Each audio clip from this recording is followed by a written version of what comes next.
فقد الغالي والحبيب بيبقى عند الإنسان بيساوي حياة. واحدة مثلا زوجها بالنسبة لها بيساوي الحياة، فقد هذا الغالي والحبيب هو بالنسبة لها فقد الحياة. أعمل إيه علشان أرجع نفسي تاني للدنيا؟ أولا إيمان بالله بأن الله هو الباقي.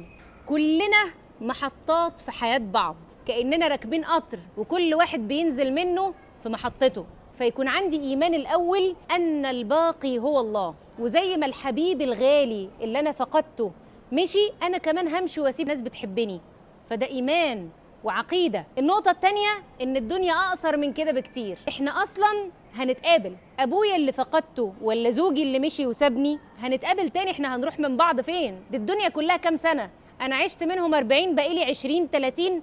هما ال40 دول عدوا في غمضة عين، ال20 هيعدوا زيهم وهنمشي.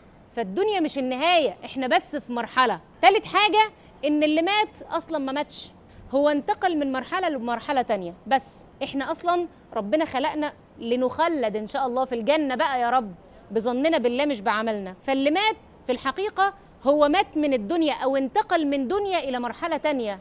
فانا عندي عقيدة وايمان انه موجود برضه، بس موجود في حياة تانية غير الحياة دي، لها خصائصها ولها ظروفها ولها معانيها. مفيش حاجة هتقربك قوي او هتقوي قلبك قد الذكر. الذين آمنوا وتطمئن قلوبهم، ذكر الله، ألا بذكر الله تطمئن القلوب. يبقى اللي انت بتبعدي عنه اللي هو الذكر اللي جايلك فتور منه هو اكتر حاجه هتطمن قلبك.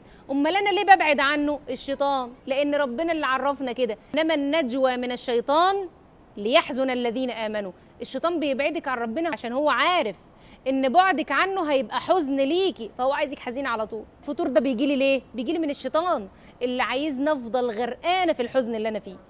أكتر حاجة هتقوي قلبي على فقد الغالي والحبيب هي الذكر، لأن مفيش حاجة هتملى مكان الفراغ ده إلا الله سبحانه وتعالى. أليس الله بكاف عبده؟ ربنا بيكفي اللي عايز يكتفي بيه. ما أنا ليه ببعد وقلبي مش قادرة؟ الشيطان يا حبيبي ما تديلوش فرصة، لأنه عايزك تفضلي غرقانة في الحزن ده، عايز عقيدتك تقل وتتهزي وقلبك يتهز. خلاص اللي أنا بحبه حياتي فقدت بعده. لا، الله سبحانه وتعالى هو الباقي. ولادي أنا رايحة وسايباهم، زوجي هيمشي ولا أنا همشي وأسيبه، أمي وأبويا اللي أنا متعلقة بيهم كده كده إحنا أصلا في حياة بعض وقت، كنا ماشيين كام سنة ورايحين. فكل الحاجات دي أذاكرها كويس تقوي قلبي على فقد الحبيب الغالي.